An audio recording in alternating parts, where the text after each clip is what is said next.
What's going on? What's going on? What's going on, folks? You already know what time it is, baby. It's the BirdCage. This is your boy, the historian. We're getting ready to get to it. We're gonna do a little something different tonight. We had an interview that we were gonna be doing earlier, but plans kind of changed. So guess what? We're gonna go ahead and open this up, do something that we haven't done in a long time. We're gonna go ahead and have an open platform for fans to come in here, interact, talk about your cares, concerns, things that you like, things that you don't like, because we've had a lot of stuff going on, and hey, we don't want to forget you guys. So go ahead and sit back and relax. You know how we get down, man. It's the bird cage. This is how you do it. You either get right or you get left. Let's go. Okay, y'all, this is it.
Hey man, you know how we get down, baby. You either get right or you get left. We're doing a little something for you guys called the open platform tonight. And I got to bring some of my crew in here. Probably the other half of the crew will probably start filing on in. But gotta bring Coach Cam and we gotta bring the gray one to the stage. What's going on, Mr. Salt and Pepper Graybeard and Coach Cam? You about in the same boat as Graybeard right about now. You No, starting to no, get a no, little no, bit no, more of no. that First salt of and pepper. my name Velcro, so mine actually goes out my face.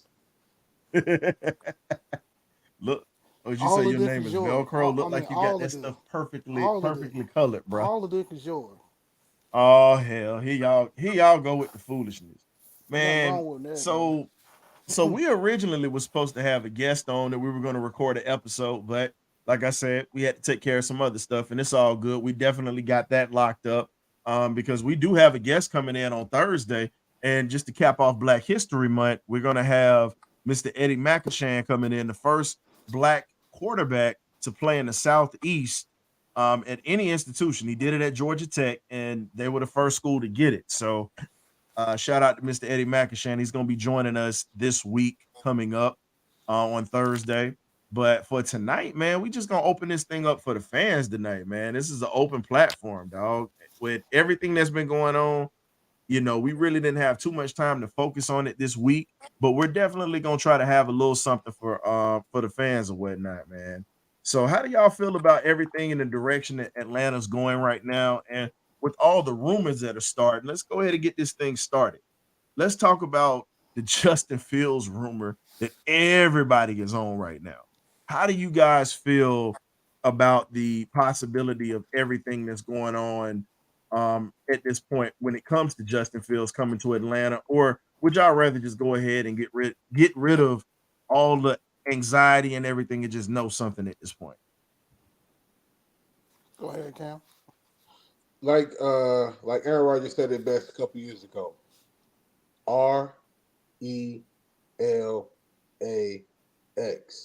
Relax. Relax. It's the start of it's not even the start of a new season yet.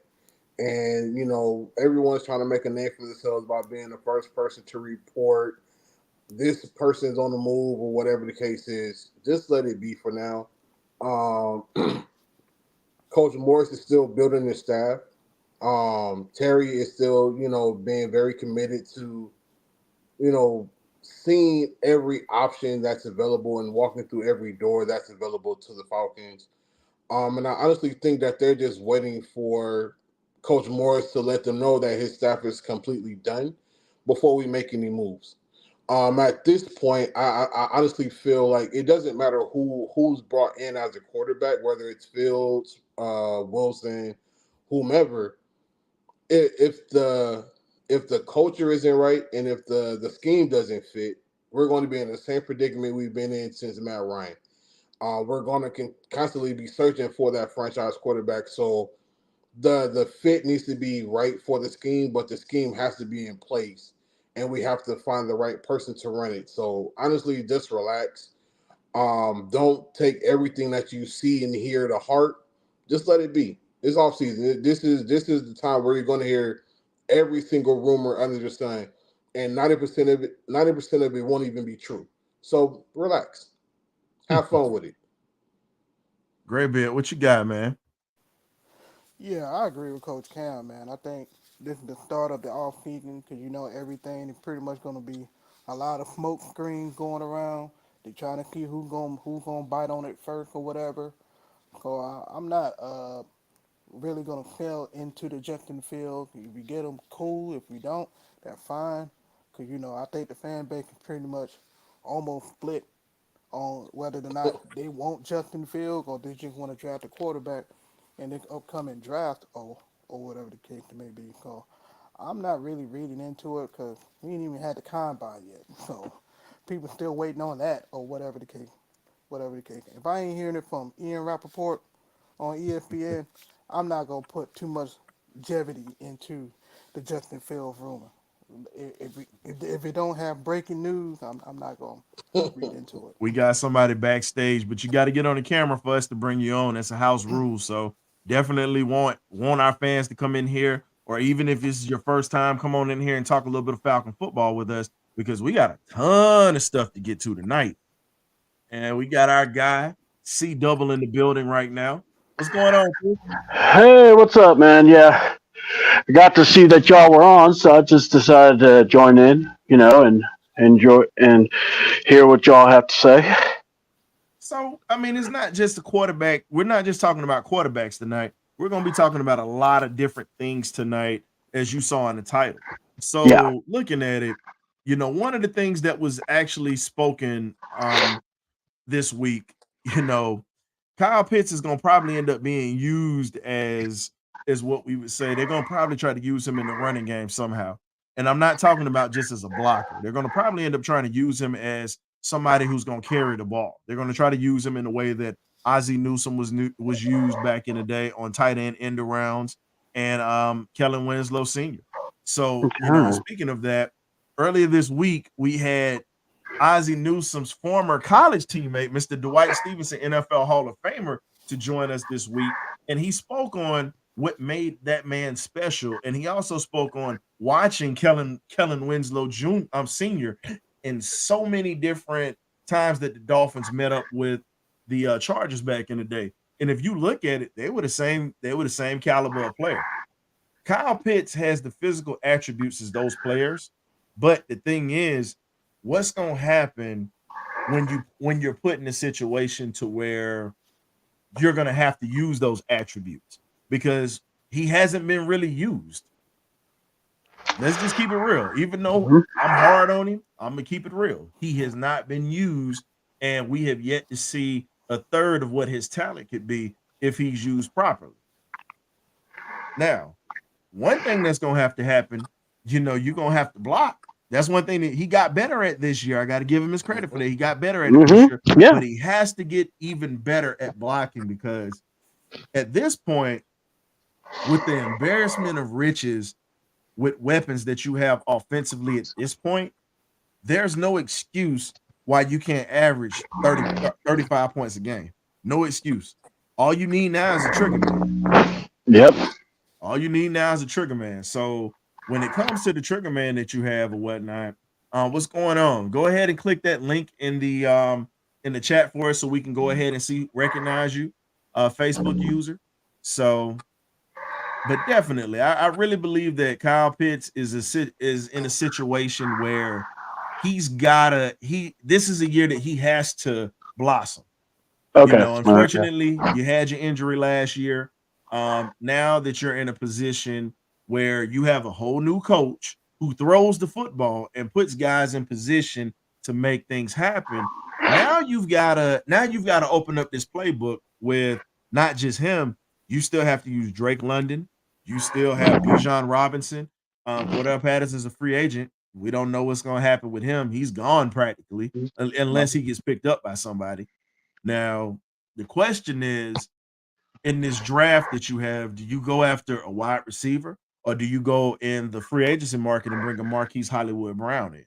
That's another option that a lot of people aren't thinking about. A guy who can take off the top of a defense as well as great hands. What's going on, Ant-Man? We already got the link posted if you want to come in here. This is an open platform for fans tonight. We're going to talk about any and everything under the sun concerning the Falcons because last week we had an interview with the Hall of Fame legend, Mr. Dwight Stevenson. You guys, please check that out. Great interview, by the way. Yes. It's like I said, it's not every day that you get to talk to NFL Hall of Famers or really get to see what they think about when it comes to the game, business, or anything else. So don't just bypass that. Go ahead and check that out because a lot of gems in there for you guys too. By the way, I wanted to give you guys a shout out. That was a really good show. I really enjoyed not just the information he was giving, but I love the questions you guys were asking him. Coach Cam, I really enjoyed your questions about the techniques and just the simple things that, as fans, we just take for granted. We don't even realize, how much of an impact, you have to be to do what, to just the simple snap and how he was talking about always wanting to be a movement and how, the videos y'all showed was just amazing about how he was just making clear holes and everything. And he was just so like, hey, it was just all of us together. It wasn't just me. So I just want to give a big shout out to you guys. I got to watch it and it was just phenomenal just listening to that. So that was some great stuff for real. And, so what was it with the interview that really, and it's just me asking because normally we're doing all the talking. I want to hear your side of the story. Man, the thing that just got me was just how humble, it's like this. You hear guys talk, but then when you get to hear a guy speak about, the greats, and he was around a lot of greats, but he just talked about them in just respectful terms, wasn't tearing down nobody, even when you talked about the time where someone took a cheap shot at his leg, which ended his career. Yeah, ended his career. And he just was like so still down to earth. And, people, would be so mad and want to hold on to that grudge. It was just very good. I'm still here. I know. We saw you go out. We were gonna say no. He went out. Go ahead. No. It was really good. It was very uplifting, and I just enjoyed hearing the stories from his past, going from college into the NFL, and even though it was different eras, you can respect the grind, the fight, and I love that. I'm a guy that like when I'm talking to wrestlers from yesteryear, I always like to talking about their past, talking about what was like some of the mindset that you had to go through when you were making your trips down the road and getting into that ring and getting into the venues. So hearing that, man, you guys were bringing me back some nostalgia. It was awesome. So I really enjoyed it. I'm glad you did, man. Oh no, Nando was having issues.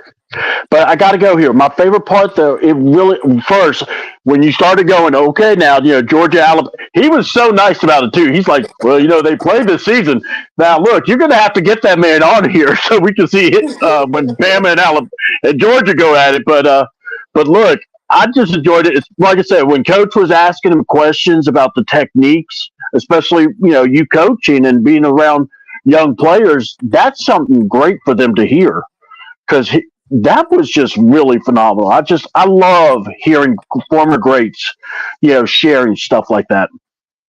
He definitely is that, and he's really one of the nicest guys you'll meet outside of the NFL. But again, when you like you say, when you put that helmet and shoulder pads on, you got to become a different person.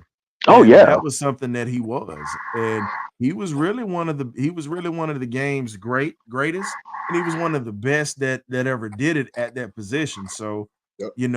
it was a treat to have that man on.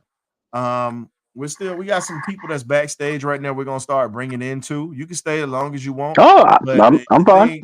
but the thing that we have, you got to show your face. If you're having issues with your camera, go ahead and try to restart that and try to get that squared away. So, we got your boy in here tonight. We got Nando in the building. What's up, Nando? What good, BirdCage fam? What's going What on? up? I see you have the pleasures of life in front of you. The herb. Yeah. And just try to have a little peace, man. A little peace. I'm tired of seeing all this chaos we keep hearing, Man, Russell Wilson going to Pittsburgh, man. I'm gonna let y'all know that Russell Wilson going to Pittsburgh.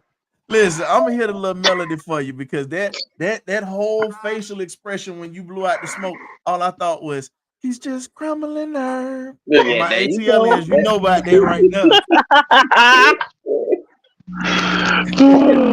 I can't sing the hook like that because we got to be politically correct on the show.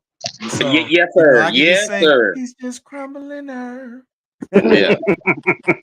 We'll put the hook in Marcus Washington version. We'll do it like that. Well, hey, we can always do an after show. Shout out to my boy Mark, man. Shout out to Big Mark, man. He's sitting here slipping on his pimping right now, man. And he's supposed to have been on this show with us for a while ago, but he's come on before, but he was supposed to come on a while ago, but I know he's been doing big things on that channel. Y'all check out On the Mark as well. Yes, definitely a good show to check out as well. So it's just like now like I said, we weren't able to touch on some things Thursday because we had a Hall of Fame legend in the building, and then this Thursday, like I said, man, we during the off season, what we're gonna be doing, we're gonna be providing a lot more interviews from former athletes and things of that sort from pretty much every sport that you can think of. So y'all be prepared for that because, like I said, man, we focus on Falcon football, but when it comes to athletics, we support all sports, no matter what sport it is, and then whether they were great in college or the pros. We definitely like to bring them on because, like I said, we capping off Black History Month the right way with Mr. Eddie McIntyre, the Georgia Tech legend, first black quarterback to play in the Southeast. Yep. Woo! This is the first time face that we got in here. Yes, sir. Man, y'all shout out to my cousin, man. He doing his thing tonight. Oh man, what's going on, bro? Oh man, nothing listening on the chat, listening to what's going on with these birds, these boys, these Falcons. Yeah. Look. But you know what? We also do some things here. We got John the Cricket Deacon. I'm gonna introduce him in a second. But I'm gonna let you speak on on the Falcons. But go ahead and tell folks who you are, what's your name, and what do you do, Mr. Musician? I'm gonna put you out there. Yeah. What's it called? Well, my name Alden, but I go by everybody call me Shades. I make music, I sing, songwrite, and Yeah. That's what I do, bro. Sing, songwrite, produce, whatever the case may be. Just trying to get myself out there, trying to do more, trying to get more networking going. I'm on the radio, so that's a start. Yeah. One of Westlake's alum and former and former troublemakers is what we would say. Yes, sir. Love my little cousin. So we gotta also introduce, welcoming back to the pulpit without the holy water and the Bible. We got John, the cricket deacon in the church. What's going on, John? Just got through fleecing the flock once again this Sunday. About them stinking Hawks. Don't even talk about the Hawks right now. Man, John, we'll talk about that later. We'll say that. Well, one thing I did want to say, and I saw you guys on, I said, let me join in. And Coach Cam, one thing I wanted to say about the word relax. Now, I'm going to tell you, the way that our season ended and the way that everybody is in such an uproar, especially just like you say, and just like Graybeard says, you see people putting out stuff every freaking 2 hours every day about, the Falcons are projected to do this.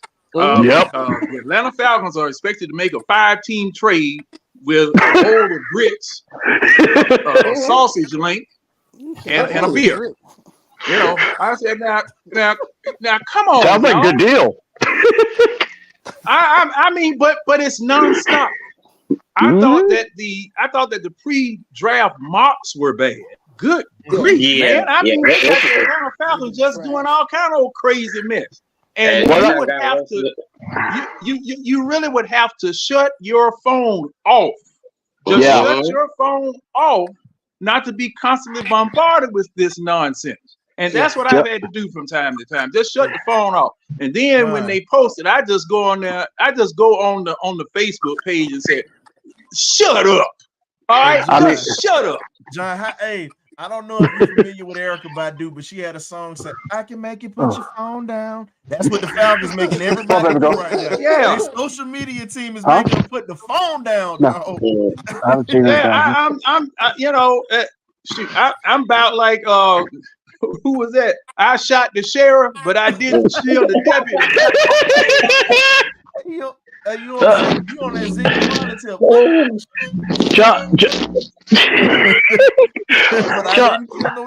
I mean, now I had a show last week, and I was trying to just deal with another rumor, the Ritter rumor, because there are, some of our coaches have a stick in their back, talking about, well, I think I can make something out of it. I think I can do this. Okay, fine, good. But man, the explosion after they said that, man, it was just like somebody sacrificed a cow. Good grief, people just stop it. John, you get to cooking too much, John. That situation is it's ludicrous, man. How y'all gonna keep pouring gas on a fire? Y'all gotta put the fire out. You know it's serious when you got the whole BirdCage crew up in here on the open platform. Now we got somebody backstage. Hey, Red, I'm letting you know, don't come here with that bullshit. Red's a good guy. No, I'm being serious. Come in here and be on the best behavior, because we ain't putting up with no shit in the cage tonight. We love you, but don't do it. We got Red in the building tonight. Man. So can I get your word that you're gonna be on your best behavior tonight, dog? Yeah, man. We all right. What up, Big Red? What up, Big Red? What's up, Red? What it is, Red? Hey, hold on. How you say it? How did Debo say it on Friday? What's up, y'all? What's up, Red?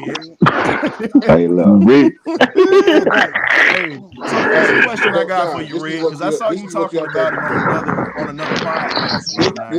Now, this was something we all talked about, the quarterback spot, but we can beat that with a dead horse. Now, this is something that I brought up, and K-Dub brought up, and we had this on where we had the Hall of Famer Dwight Stevenson on this week. Now, would you like to see somebody in the trenches also get drafted at that center position? They can keep the ball off the ground to keep your quarterback standing straight up, so he won't have to keep making mistakes like that. This is what I want to. I want Red's opinion about this pass protection that we've had, because I heard him on a couple of other shows talking about it. So, Red, what you got? You mean when I want to draft a center with the 8th pick? No, not the No, eighth pick. no, no, no, no, No, no. we need a quarterback at the 8th pick, bro. I ain't even Okay. gonna hold you on Well, that. I mean, if you want to improve the depth of the offensive line, with later picks in the draft, I'm fine with that. Well, I'm saying we need a. Well, here's the thing. Hennessy started to do well at the end of the season. I'll give him that.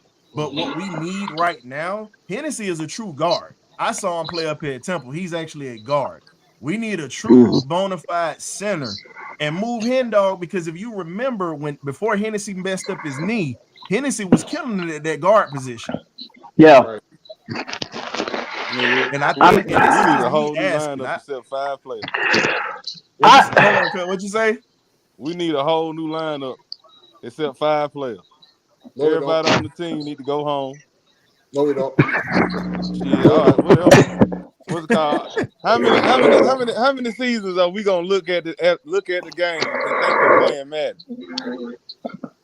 Everybody on this chat can call the plays for the Atlanta Falcons, and we can win a few games. We can win at least 10. Just pop in that first Tecmo Bowl with the Bo Jackson on there. Look, I did put it in my resume, and I told them I played Madden. I just haven't got my phone call yet. It wasn't even a bad playbook, C-Dub. That was Tecmo Bowl, man. The first Tecmo Bowl. We did that second attack to attack. Man, the Falcons played so bad this season, they started apologizing to Matt Ryan. So that's an issue. That's a big thing issue. No. But we How the fuck you start apologizing to Matt Ryan? Oh, that's how bad we was, bro. Yeah, yeah. Well, mind you cussing on here. Just can't be dropping F-bombs, dog. We watched nationally, bro. Yeah. It was a national atrocity, man. We don't mind you saying ass, damn, hell, different things, just not every other word, man. Gotta help us out, bro. We trying to get ratings, big dog. I don't want to have a flashback. Do you see what the Falcons? Do you see what the Falcons do to your vocabulary? Yeah. Yep. Do you see what they do to your vocabulary? John, my cousin ain't even 30 yet. That's the bad part. Look, John had hair before the DQ era, and then Quinn took his hair. This my 43rd season. I'm scared to ask John what his season is. I'm tired of watching the Hall Show, man. I done made all the Jasons. I done made all the Nightmare on Elm Street. I mean, it's the same movie on Sunday. Just got different names on the back of the jersey and different players in uniform. That's all I keep saying. Yeah, every Falcon coach, when they get done coaching the team, they look like they did an 8-year bid in the White House. Boy, you ain't lying. You tell the truth on that one. Shoot. Arthur Smith looked way younger than he did 2 years ago. He lost a lot of weight. He did 2 years ago. That boy, look. Well, it's a crying shame. It's a crying shame that self-inflicted. Dan Quinn thought about growing his hair back. That's how bad it was. Say Dan Quinn it's bad. If y'all think I'm bad, y'all already see I got to kind of tell my cousin he got to slow down. His boy here worse than me. That's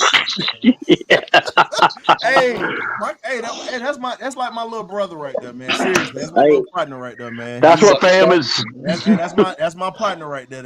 I don't care how good the Falcons might be a little taller than me or whatever, but hey, it's what it is, man. They done look. He first started cussing watching Falcon games. I can tell you that. Man, I can't. Hey, now, watching the Falcons. At least in the good old days of Fulton County Stadium, you could slip something in the drink to cushion the blow. Yeah. I'm gonna give you something, John. This is how bad this is, John. Both our granddaddies, God rest my Uncle Bo, his granddaddy, Marcus Sterling, and my grandfather, who's down in Gainesville, Florida. They've been watching the Falcons. They was watching the Falcons in 1966. So it rubbed off from a generation coming to us because the same way they hear us talking, they was talking like that for the longest. 82 years old right now. He said, "You know what? after that Super Bowl, the Falcons took the last little bit of life I got. He said, I can't give them my soul no more. He said, they messed up too many years for me. Man. Oh yeah. At that point, man. Cause see, I started. I started watching them as soon as the ink was dry, and they finally pried themselves away from the AFL, and it became an NFL franchise. And the thing is that okay, now I was about 8 or 9 years old at the time, but my dad, football players used to come down to my dad's barbershop. Falcons officials, they would make the trek down on Auburn Avenue, giving away tickets at the beauty parlors and barbershops, restaurants, things of that sort. And that, I believe that's where the old joke came from, that a person put 2 tickets on a man's windshield to the Falcons game. He went in, got his haircut, came back out, and it was 5 more. I've heard my dad say that. Oh my God. Hey, I got some blood pressure medicine for you, brother. Hey man, let me tell you, good stuff. They definitely give you some high blood pressure. Maybe you get mild stroke. Man, look. Every Sunday. Well, you see, they put Marcus in the hospital when he was over. You see, they put him in the he had a hospital. stroke. He had that stroke, if y'all remember. He had a stroke. Oh man, he did. On the post game show, live on a hospital bed after the stroke, and said, "Y'all see what these damn Falcons done to me?" He said, "Oh my God." Seriously, no, man, seriously. The man had a stroke and they ain't even paying him to have one. See that what I'm man. When these people come around here and say that the Falcons don't have good fans and that there are no good fans in this city, I get back with them as bad as I doggone can, because see, I know there are some die-hard Falcons fans here. Okay, but we've been suffering for a long doggone time, and see that 2016 Super Bowl, we're gonna keep suffering. I'm telling you, man. Oh man, I make can't you even just kick the dog. Yeah, we gonna keep suffering. We gonna keep suffering. You just better believe it. I'm gonna bring Red back in. He had stepped off stage for a minute. I'm gonna bring him back when he come in. All right, cool. So I wanted us to get Cam Newton, man. I did want us to get Cam Newton. Just we letting fans in tonight. It's an open platform for the fans. Y'all come in. We talk about anything. What you say? What just Curry say? I said I wanted us to get Cam Newton, but he just got to fighting today. Started whooping some ass on the 7th. I want a post. I want a post fight reaction on the ground, man. I want a post fight reaction. That's what I was waiting on. I was waiting to see what he was gonna say. 3 people grabbed him, bro. Come out. I'm them jokers, and they still can't bring him. 3 people tried to grab him. 3 people tried to grab him. Still couldn't get that ball on the ground. Just answer this for me. We need to sign him. That was a trial right there. Think about it. Everybody on this panel. Yeah. Let's keep it a buck. Everybody had the young wild days at one point. Some of those in our military days. How many men does it take to whoop one man's ass? Because all 5 of y'all, it was 6 of them. Nobody throwing no hands. It was 6. Ryan, that's a big ass dude, Ryan. No, I got something for all 6 of y'all. I seen Cam and Puffin. After them all, they forgot. He said they forgot.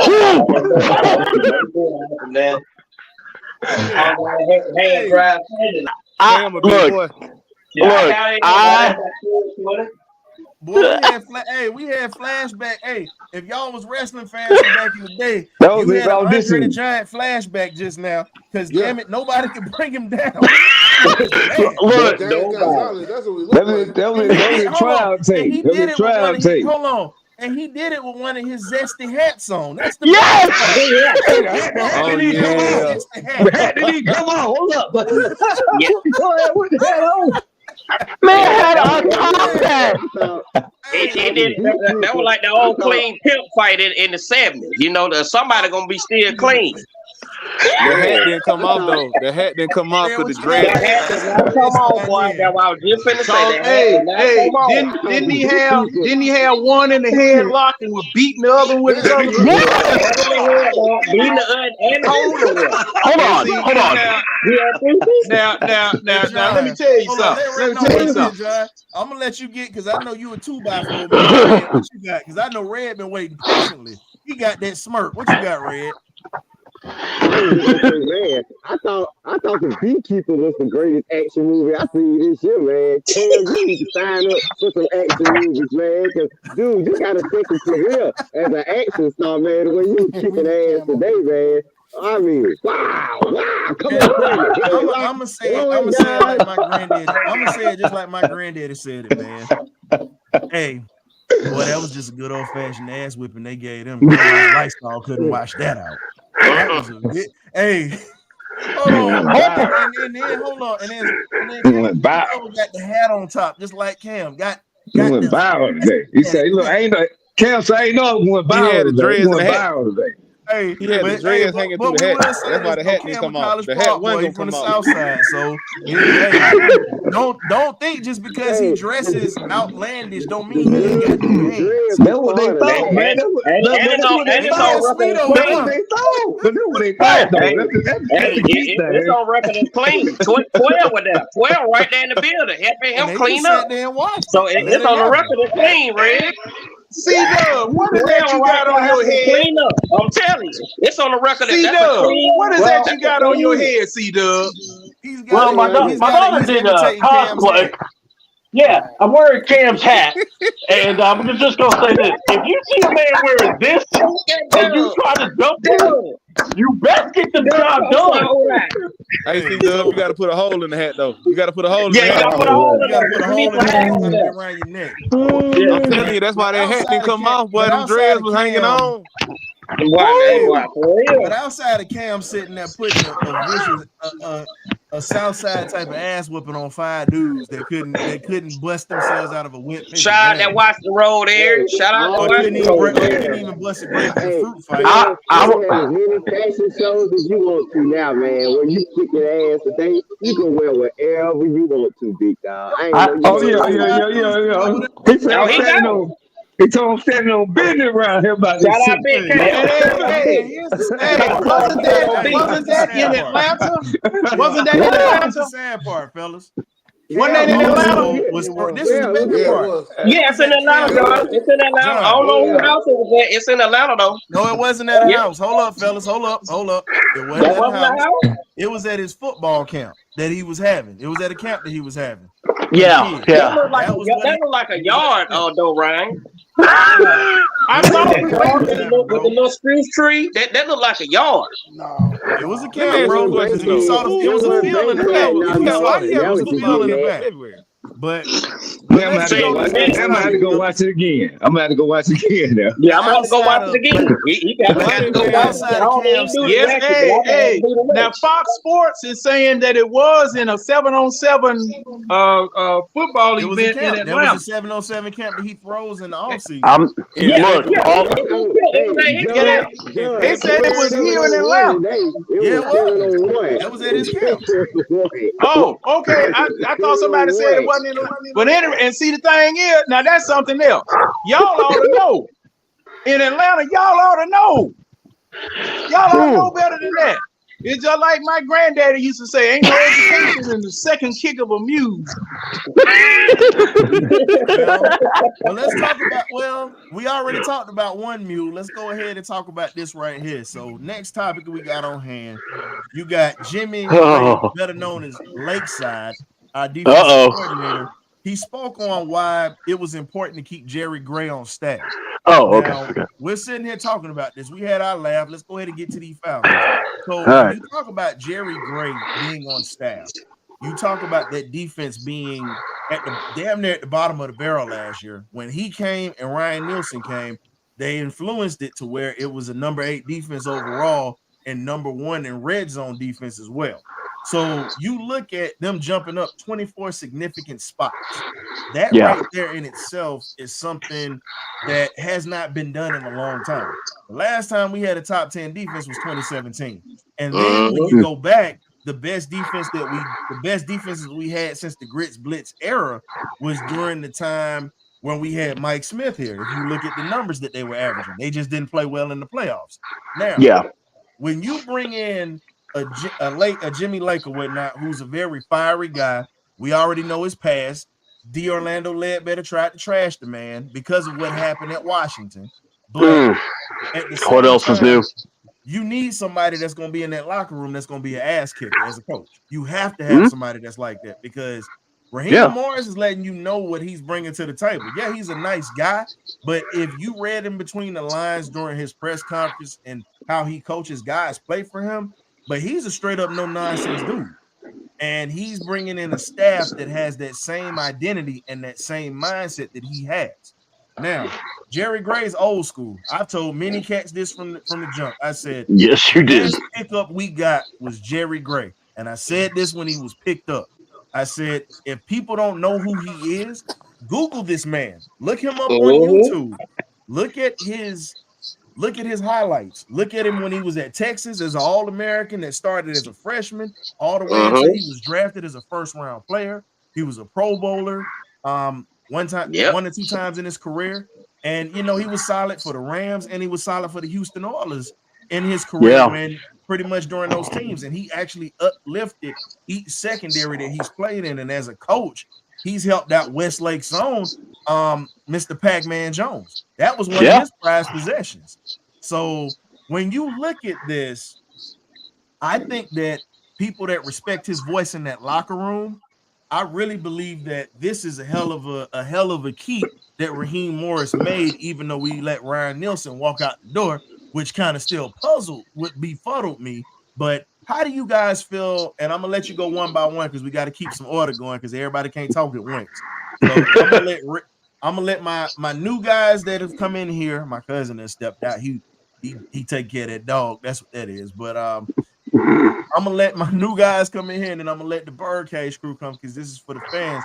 But Red, I'm gonna let you start, and then Nando, John, and then Chris, and then my BirdCage, my magnificent BirdCage crew, the family, who always keep it coming.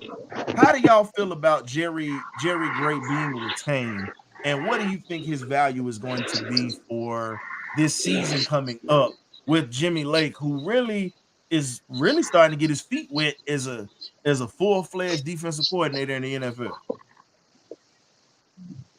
Well, I think Jerry Gray being retained lets us know that the defensive improved last season was very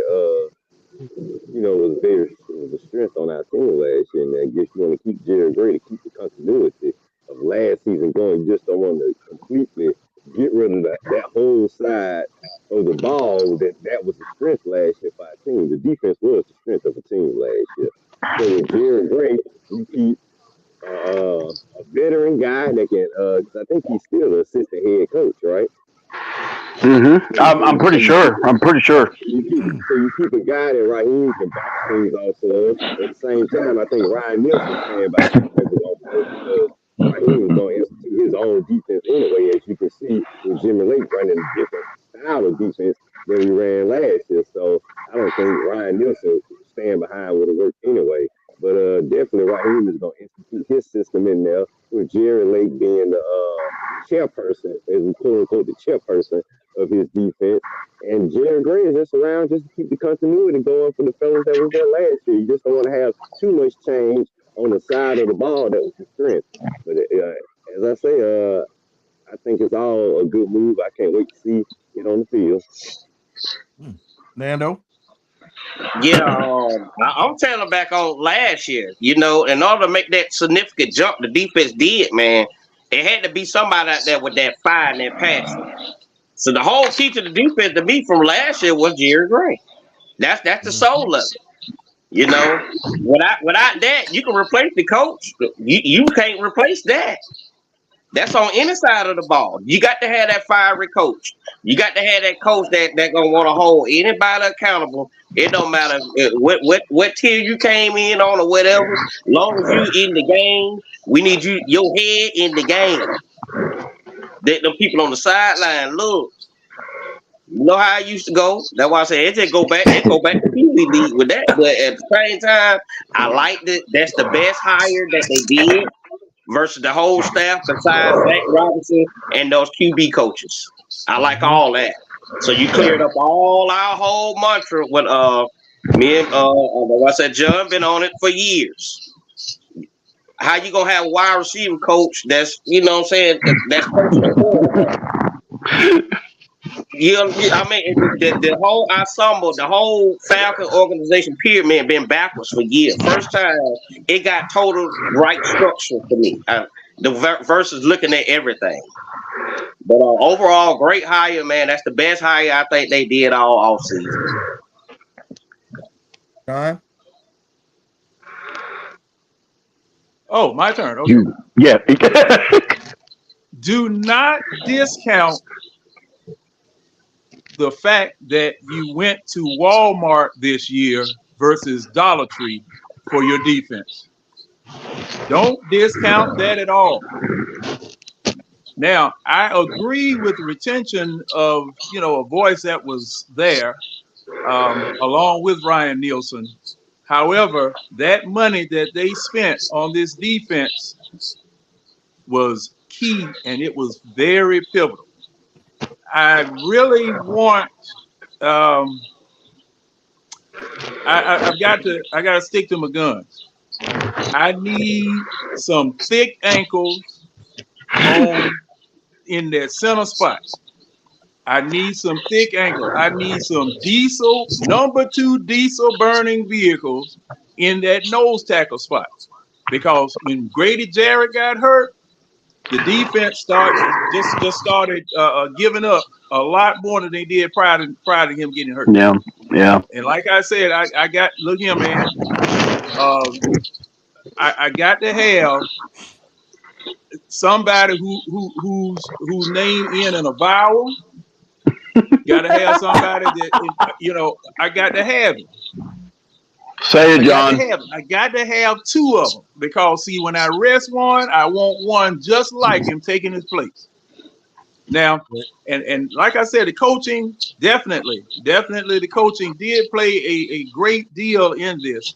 And I still have to give Dean Pease a little bit of credit because of the fact that he put together and he did start this thing with spit and baling wire. He had nothing out there. This man had absolutely nothing out there. So I got I got to give him something. I'm gonna tell you this here. I can't give him credit for that because at this point of the game, Dean Pease was pretty much out of the door soon as he came here. He only came to Atlanta because he was a favor for Arthur Smith.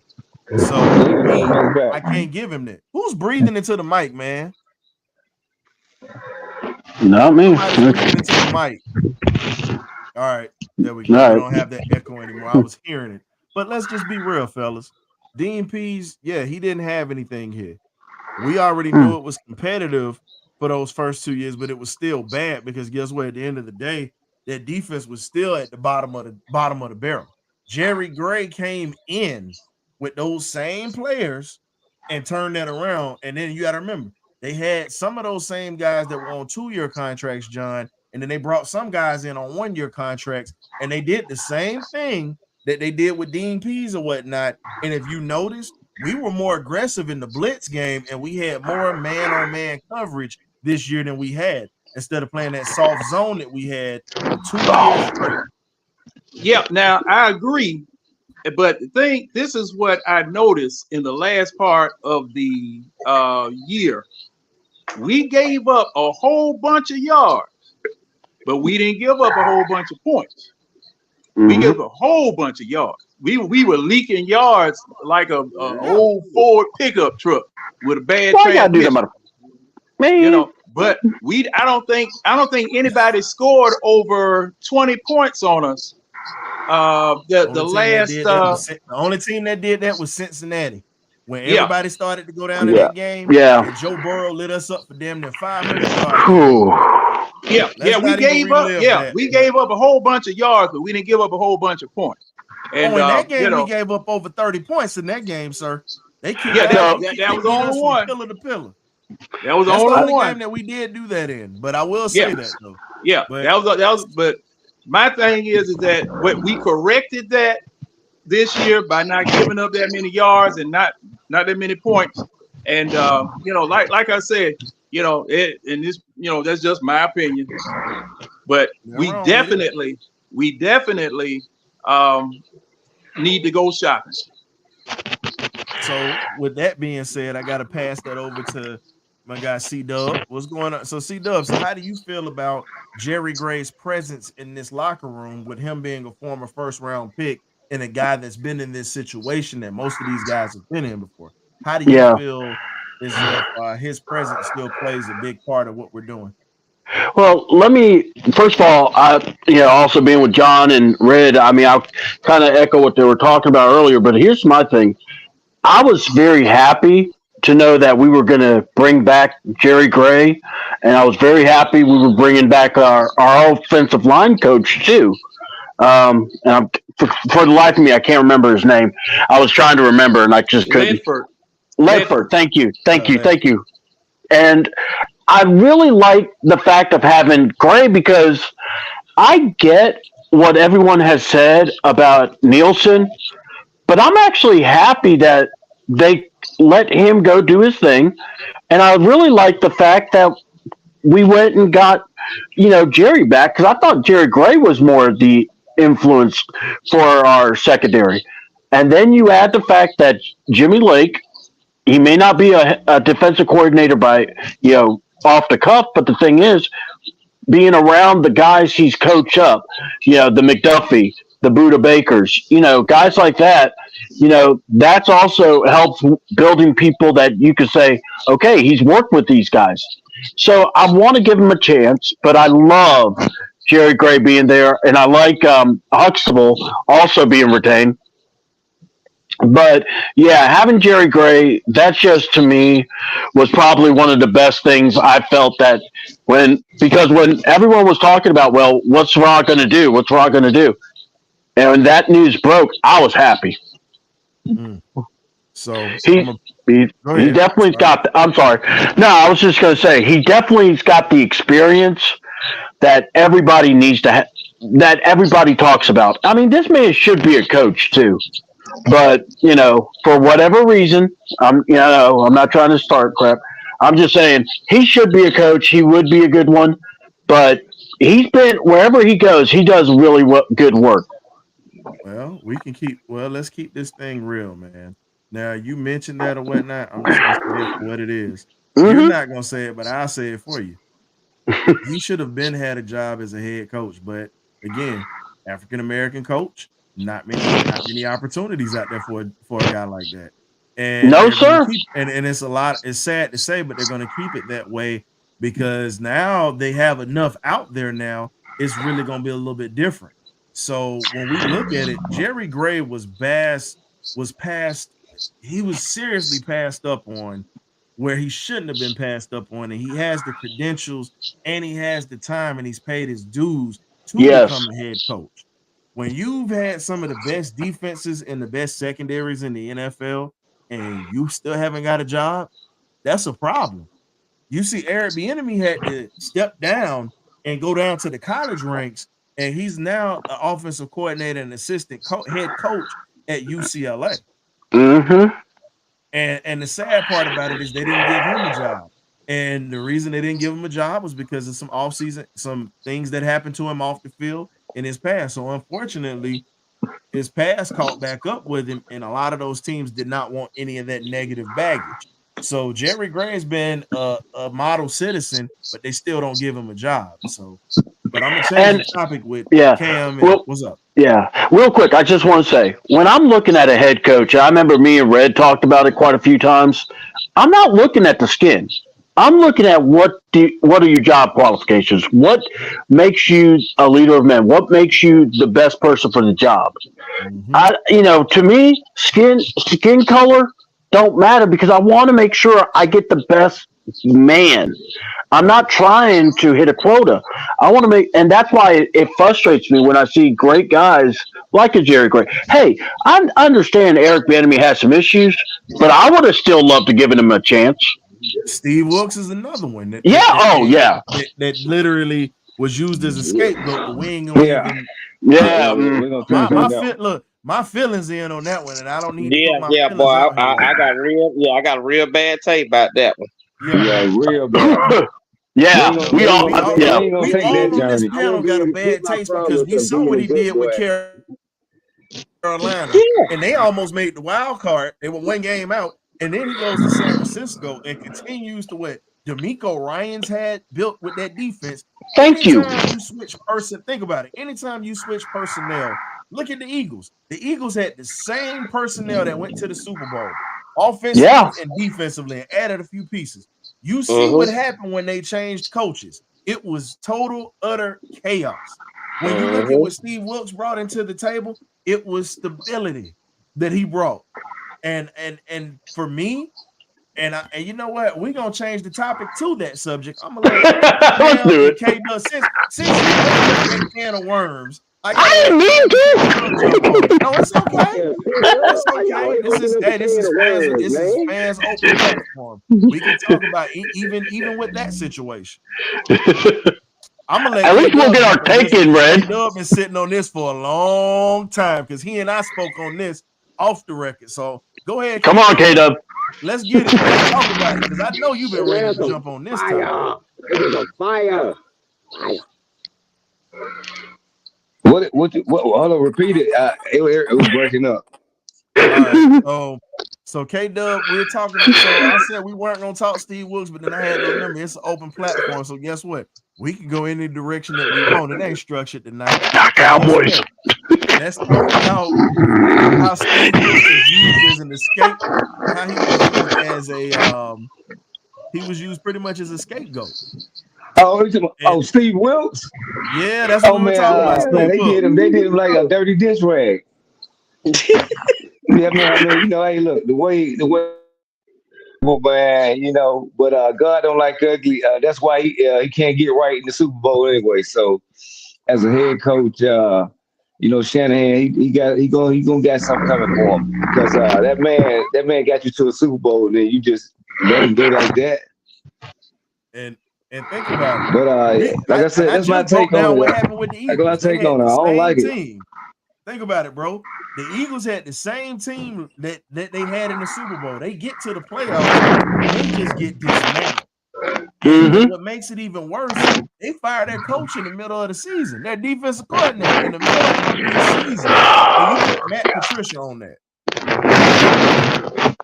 And so The with Matt Rockets. Patricia and everything, you've got to look at it. You got to look at it from a different standpoint. Like, all right, when are you gonna stop using these dudes as an scapegoat? Because you had one of the best defensive coordinators in the game that was running your defense.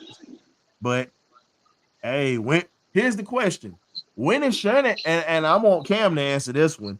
When is Shanahan gonna finally is finally gonna be held accountable for all these losses and all this BS that's been going on? He won't. And the reason why he won't is because of his last name. He Yeah. has too much. I He mean, has like too I much. said, he He getting has his too much punishment. He getting his credibility. punishment by getting to the Super Bowl and can't get right. So He that's his he's done punishment. he's done too much. He's done too much in the league as far as the offensive coordinator and the head coaching goes.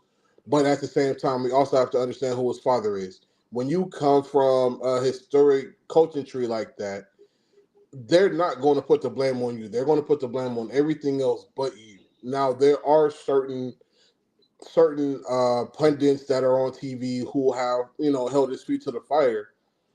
But like everyone else on the panel said, if you look at Steve Wilkes compared to the head coach in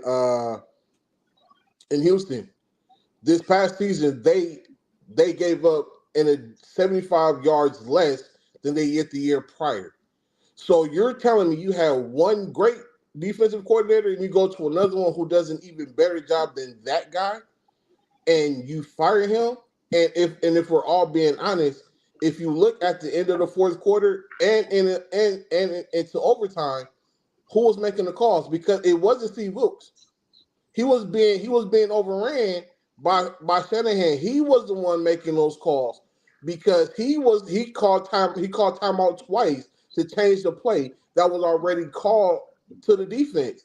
So I can't sit here and say like Steve Wilkes is a bad coach because, again, he took a hapless Carolina team who started their season, I want to say 1-5, and they were one game out from going to the wild card game.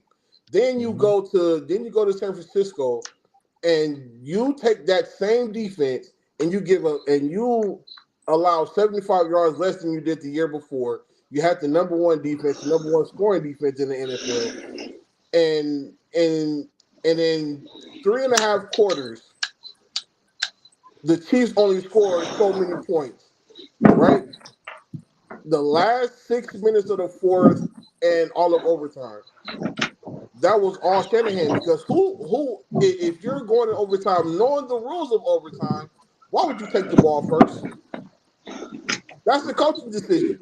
That's not on the DC. That's not on the offensive coordinator. That's on the head coach. You make the decision on who takes the ball first.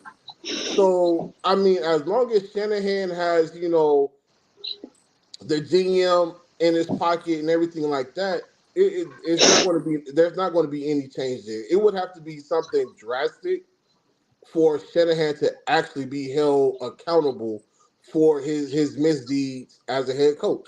It just is what it is. So Graybeard, I want to hear what Graybeard is how he's feeling about the whole situation, because my man been sitting back patiently. So with the whole situation with Steve Wilkes, would you blame him if he decided to go to the Los Angeles Rams and become their defensive coordinator and pretty much be in that division to be a pain in Frisco's behind? Would you literally be mad at him if he did that? Because right now you fired him.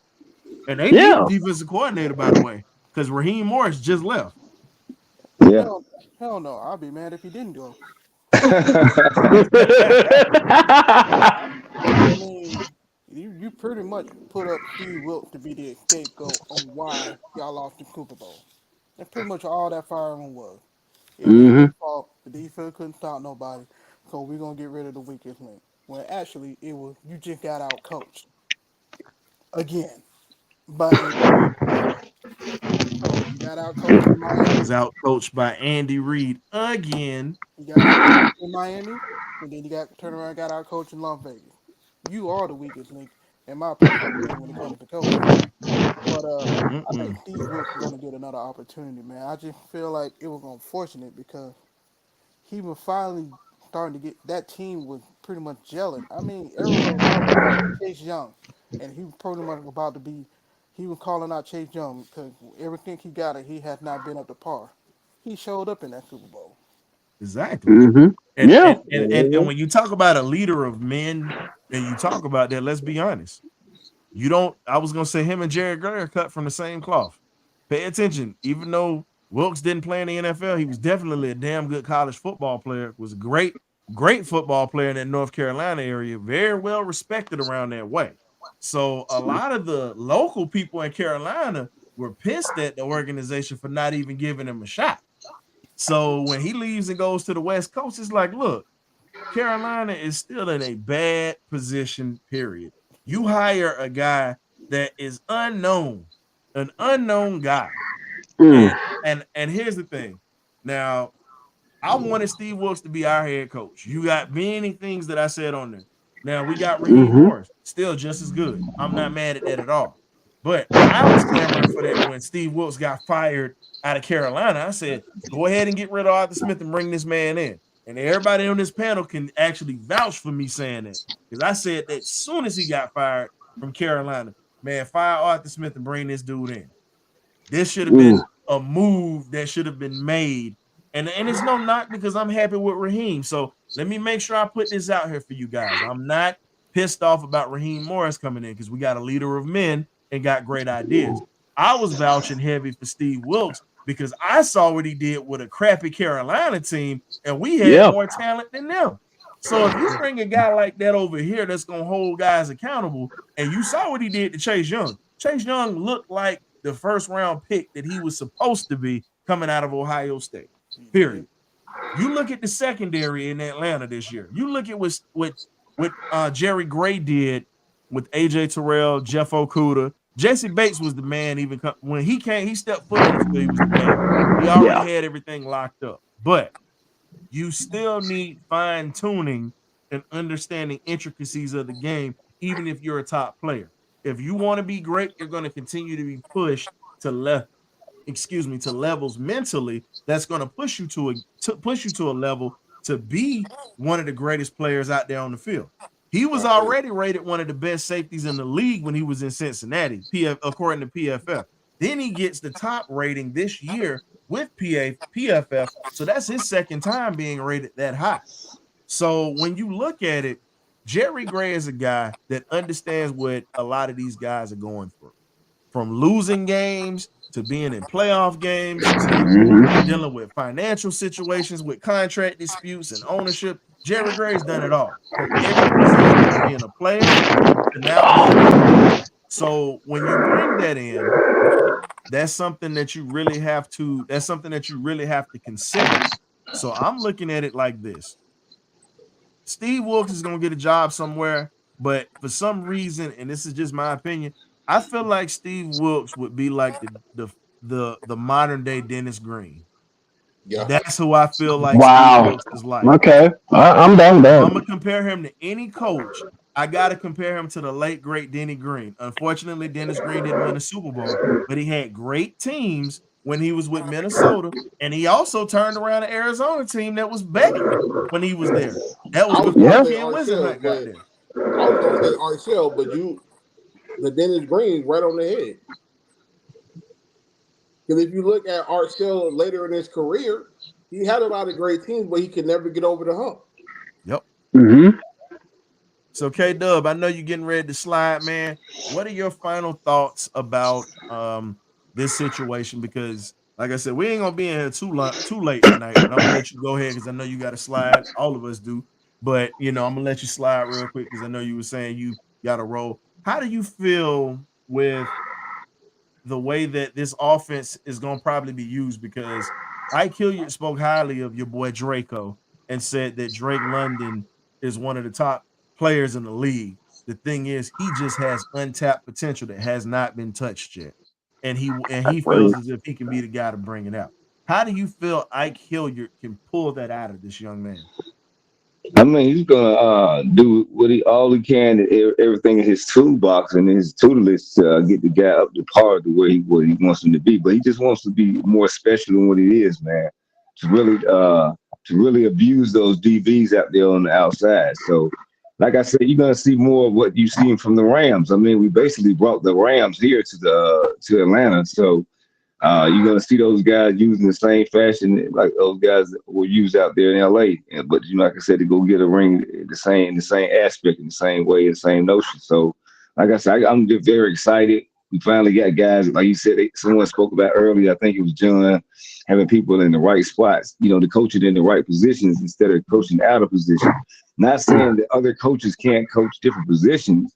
But to have a guy, if they're a quarterback, if they was a quarterback in the league, coach quarterbacks. If they were a defensive lineman in the league, coach defensive lineman. But like I said, Raheem is one of those coaches that has coached both sides of the football. He's going to let those guys go out there and be great. And to touch on what you said about Jerry Gray earlier, is they really didn't really want Jerry Gray. To be honest with you, they interviewed him, and he blew the doors off the interview. So. They had no choice but to bring him back. So that's the information that I gathered on the Jerry Gray situation. I mean, also that the previous staff and the players that we have on the roster are big Jerry Gray fans. So the continuity they'll bring to the team. But for as Mr. Lake, him and Raheem has had a great relationship. Working together the last 3 years in LA. So when they're working together in LA, they build a great bond together. So they want to keep that going. And he's called plays and called defenses in the college level. So that should help him in the pros.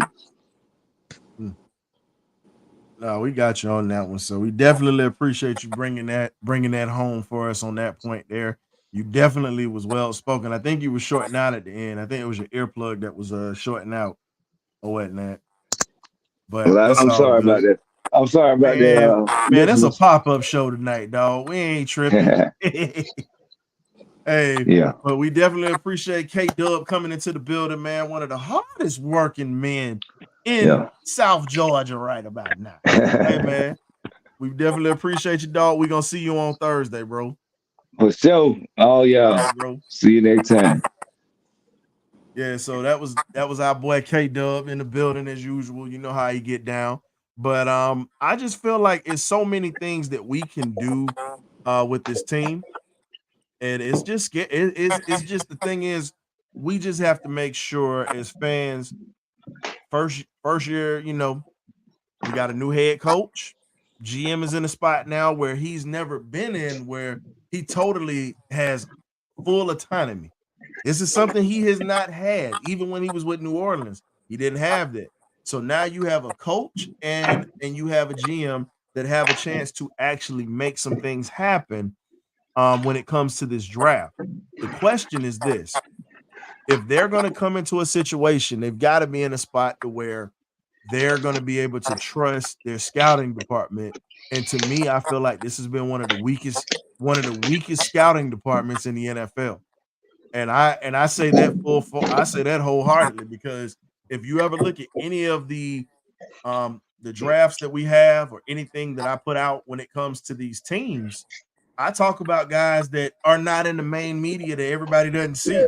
I talk about guys that are ball players that if I'm a scout, I'll put it this way, and I'm not bragging, but I believe I can put together a championship team with some of the players that they've passed up on because they want to fit intangibles. But I'm looking at, can the man play football? That's the whole thing. Because if at this quarterback spot, and I'm going to beat it like a drum, I've already said this here. Go get your franchise quarterback. Go get him first. And here's the thing, with all the picks that you have, this is how this works. And I'm going to continue to say this. Nando's heard me say this. Graybeard's heard me say this. Everybody else has said it. You get your first round pick. Your later round picks or undrafted free agent guys, guess what? You're going to have quarterbacks that are around. He didn't show out too well because he didn't trust the guys he was playing with yesterday, didn't have a great game, but he had a great career while he was at FAMU. Go get Jeremy Musa as an undrafted free agent or a 7th round pick. Or if you don't get him, the other guy that you get is Darius Rickards out of North Carolina Central University. If you don't grab him, if you don't want any guys from the HBCU level, because we know we got people that's prejudiced against players that come out of there, and I'm not afraid to say it. I'll say it and stand 10 toes down on it or whatnot. Go get Jordan Travis. Get him in the later rounds. Get him as a 3rd or 4th rounder. And they're going to say, why did you do that? Okay, because if this first round draft pick does not pan out, guess what? We got another guy that's in this locker room that's going to keep heat on him. And also, not just keeping heat on him, you're talking about having competition in that quarterback room. We have yet to have a quarterback room with real competition. We have not seen that in Atlanta. So if you bring in guys that are, and the reason I say bring in these HBCU guys, guess what? They coming in with a chip on their shoulder. They coming in with their minds like, all right, y'all didn't want to give me an opportunity. Guess what? They gave me a shot. Guess what? I'm going to take it. And all I'm going to tell you is this. Don't mess up. Because the moment you mess up or the moment you get hurt, you're not getting your job back. Nope. So my thing is bring these guys in. But let's be real. When has there ever been a quarterback competition in Atlanta? Never has. You've had guys like Joey Harrington just giving the keys to the city, and he ran it right into the ground. So when have we legitimately had a quarterback competition at any point in time in any era where the starter has someone pushing his ass to be even better than what he already was? Let's be real. The 91 Falcons is the last time you had a loaded quarterback room in Atlanta, because Chris Miller was starting because he knew the offense. You had a young Brett Favre who Jerry Glanville didn't want, because of off the field issues. It wasn't because he didn't have talent. It was because of off the field issues. Let's get that straight. The Falcons didn't want to throw that out there, but he had off the field issues. Everybody knew that if he wasn't over there, Bankhead bouncing over there and Buckhead, you know what I'm saying? And sipping on that liquor. Maybe Brett Favre might have been our franchise quarterback for 20-some years. But they didn't give him a shot. They shipped him off to Green Bay. And when he went to Mike Holmgren, you pretty much see what happened. I'm telling you, he stayed in the playoffs. And think about it. Green Bay was like built exactly like us. They were built like us. They had Sterling Sharp. We had Andre Rison. You know what I'm saying? Because remember, they got rid of James Lofton or whatnot to bring in Sterling Sharp. If any of my real football heads know this or whatever, Shannon Sharp's brother was brought in to replace a Hall of Famer and James Lofton. Lofton goes to the Bills and they go to a Super Bowl his first year there. Yep. So let's just keep it real. Atlanta had weapons. The problem was Jerry Glanville's stubbornness is what cost us. When we had a quarterback room, you had Matt Ryan. He never had competition. They never drafted anybody behind him. They wanted him to be comfortable, and they wanted him to feel I got this job on lock. Let's just be real on that. He said, I got the job on lock. I ain't got to worry about nobody taking my paychecks. But it's different when you have competition on your heels. Think about it. Joe Montana is a legend. We all know this. But let's be real. When they brought in Steve Young, you saw how that level of play went from being good to great because Joe had to perform. Because if he didn't, his job was gone. So would you guys, and honestly, when I speak on the quarterback room, and I don't like talking about it too often because I feel like you need the way you win championships is you don't value relationships. You don't value relationships. You get rid of guys, even if they're in the middle of their prime, you get rid of them before it's too late and you bring in other guys to replace them. That's championship football. The Steelers did it. The 49ers did it. The Patriots, the team that we hate the most, did it. Because think about it, they got rid of Lawyer Malloy when he was a Pro Bowler and helped them win the Super Bowl and brought in Rodney Harrison. I remember that. So the question is this, fellas.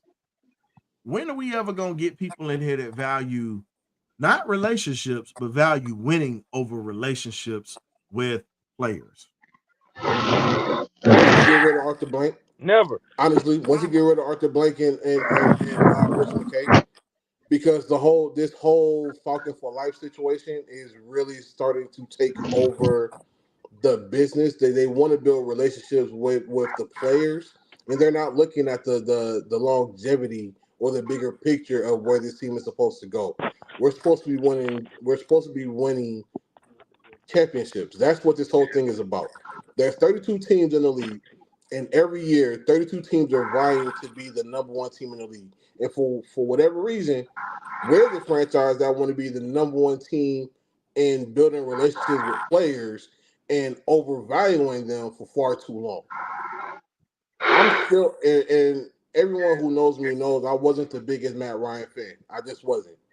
But at the same time, he also should have been gone at the end of the 2017-2018 season. Yeah, we kept him 3 years far too long. And it's almost the same way that we're doing with certain players now. Like if you look at Ritter, like I understand he's on his rookie contract. I get it. But if you look at the season that he just had, and there's no way that you can sit here and explain to me logically why he deserves to keep a spot on this roster, especially in the quarterback room. If we're talking about the quarterback, there's nothing that he has done for me to sit here factually and say he deserves another chance in this locker room or in the quarterback room, because you've been given plenty. You got benched twice in the same season. I've never seen a starting quarterback in any level of football in my life where the quarterback got benched, brought back, and then benched again. And Joe Montana's the only one that ever had that happen. Joe is the only. That's the only time this happened. Yeah, Joe Montana got benched. You got to remember, Joe got benched a few times because Bill Walsh was going in between Joe and Steve, And you got to remember, Joe was still coming off that back injury. So Joe was injured. So that was a little bit of a different situation. But Joe wasn't playing his best ball while he was injured. But you saw that with 2 Hall of Fame quarterbacks getting bounced back and forth. Who is breathing in the phone like a dog? I don't know. I have been wondering, but I'm just like going. I'm trying to figure out, man, do somebody need a breathing machine? Do somebody need an asthma pump or something? I mean, I've been checking everything I have. I'm like, I know it ain't me. I don't. Hey, man, look, I know this is the BirdCage and all that, but we don't keep inhalers on hand. So, man, y'all might want to check that at the door. Hey, look, because if one of you fall out on this camera, I ain't calling 911. Not live. I got a show I got to do. I got a text message or whatever. Yeah.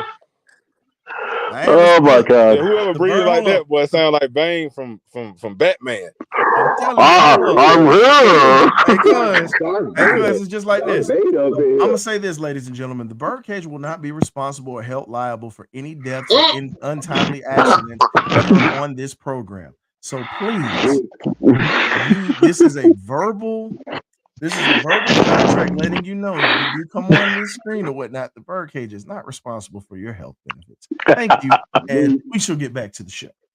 Had to make sure I put the disclaimer out there, you know.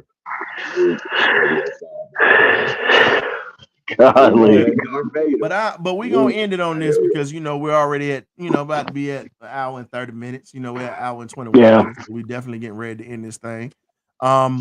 So now just say you got to go to bed, little man. Just say you got to go to bed, little man. I do. Hey, first off, Jitterbug, don't come in my house disrespecting me. You finna keep that shit in check. Let's get that straight. I do. 4:30 hurt. He gotta go to bed, but you ain't finna come in here and disrespect me on my platform like that. I get you joking, but don't do that. You're not finna try to strong arm me on my shit. You got me? Strong arm.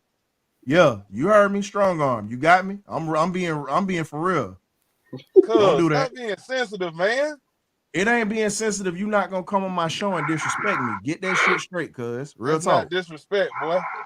Hey, well, I put it to you like this, homeboy. You can go ahead and keep that shit to yourself tonight, dog. We ain't doing this. Ain't nothing sensitive about it, but hey, I gotta finish this show up, man. Oh, man. Okay. Anywho, so back to what we were talking about, ladies and gentlemen. As we were saying about the Falcons and whatnot. So with this team and this new regime that we got going, do you guys feel like everything is going to change, or do you feel as if things are actually going to remain the same with the new regime we got on? We're going to wrap this up on this here. I think I'm optimistic things don't change, and we can probably stop talking about old things and get his new regime a chance to change the culture, and change things. Because like I say, we get the free agency in the draft, and we see a lot of good moves, and we'll see give these boys a chance to change the culture and change so we want to keep reverting back to the old Falcons and the Falcons way of doing things. I'm gonna be optimistic for these guys because we got 2 brothers in charge, so I want to give them a chance. See if they can improve this thing. And so far, I haven't seen a move they made that I've had to really question. Unlike all the Arthur Smith moves, I questioned from day one, including his hire. So Yeah, I'm looking for like an optimistic change. The pillars are in place, like I've been saying earlier. All the hires are perfect. You got position hires that are position hires.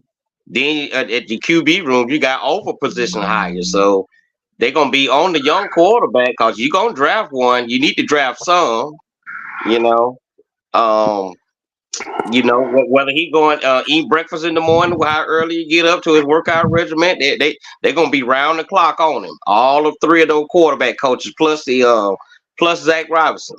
So I like the idea my man said, like draft a first round and then keep your eyes on a few HBCU or undrafted QBs. Yeah, our quarterback room is trash. That Musa kid gonna be nice for somebody, just like the Bell boy that came out of FAMU last year. Been You tell- know, been telling we were people bringing about bills Bell, about but I him, got and after. we should have drafted him. Terry got his Oh, scalp on some snap. of these guys. Wait a minute. We got somebody in here. I'm gonna let jump on real quick. You gotta Oh, unmute your button, dog. I gotta let James jump in and jump on this here. Unmute. You got this. Jay, get it together over there. Yeah, I'm Go trying ahead and to get it together, man, because we wrapping this thing up, baby. What man, you got? I had to put a play together, man. I was just jumping on for a few minutes. I ain't been on in a long time. And I just wanted to say hello to the fellas. What's up, Jay? Hey, what up, Jay? What's up? So, what I just jumped on. What y'all was discussing? What was the last portion of what y'all was We discussing? were just saying, do you think this regime is actually going to do something? Is actually going to stay the same, like they're being mediocre, or do you think they're actually going to make moves to where things are actually going to change in a positive light? Because at the end of the day, it's a lot of untapped diamonds out here. Because I spoke on it earlier. I said, get your first round quarterback, like I said earlier, but in the lower rounds and the later rounds, if you don't get Jordan Travis like in the 4th or 5th round, because he's gonna be there. If you don't get him, you got some of these HBCU quarterbacks that we talked about, Jeremy Musa and Darius Ricks out of North Carolina Central, that you can either get as a 7th rounder or you can get as a undrafted free agent to bring in, because the quarterback room is depleted right now with the Falcons. Woodside is trash. Heineke, he gotta go. And Ritter right now, just let the man hold the clipboard. He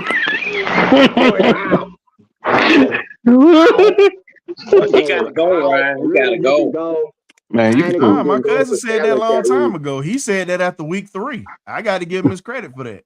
I ain't mad at him. I can admit I was wrong, because I said I wanted to give him a shot. My cousin flat out told me he right on the camera, so I can eat my humble pie. He said straight up, Desmond Ridder has talent, but the problem is he's not gonna have anybody to help him develop it. And he actually said, why y'all won't just bring Cam in? Now, I ain't no Cam fan like that. Those are his exact words. Yeah. Am I lying, Shane? Nope. Cam is not a coach. Hey, I'm giving you you your credit. I'm giving you your props, because you actually said it. You said Ridder will start off nice, but you said by the end of the season, he's pretty much gonna be like a deer in the headlights. He's with his but he has a cannon. He has a cannon on him, and he's pretty accurate, but he doesn't have you can tell when he out there, he ain't comfortable at all. Like he never got an opportunity. Like they threw him in, like when Mariota, when he went out, when he was ready, he got a little hot for a minute, and then once his flame went out, they just threw him in the fire, bro. And he had no time to develop. They gave him an off season, but bro, they kept the way they run plays. They don't throw the ball, bro. You got all these weapons, but don't throw the ball. I don't get it. He ain't got no cannon though. Yeah, Ryan, I was saying that this went wrong in the war room, Ryan. You know what I'm saying? They didn't have no developmental plan for this boy anyway. You should have knew that when you drafted him at number 3 in the 3rd round. I'll give him this. When he's standing upright and he doesn't have pressure on him, he can throw downfield. That's not a problem. It's when he got that 300-pounder looking him dead in his face, barreling down on him, as the term would say, as they would use for quarterbacks, staring down the barrel of a gun, and you're gonna get hit. Ridder don't like taking shots and delivering the ball. He just don't do it that well. And we ain't got the O-line for him to just sit there and just look for somebody downfield. We don't have that. Yeah, exactly. That was the problem. We said the run blocking was not the problem. It was the pass protection that has been the problem. Peep this though. He got legs and he still ain't got time. Just imagine what Matt Ryan was going on, bro. Yeah. But to be fair, Matt was still getting that ball out of there trying to protect himself. Excuses. A lot of times we used to ask ourselves when Matt Ryan throw the ball, and you be like, bro, why you just throw an incomplete pass? That man was open. Well, I don't have time to even see if he open for real. Don't have Hey, time.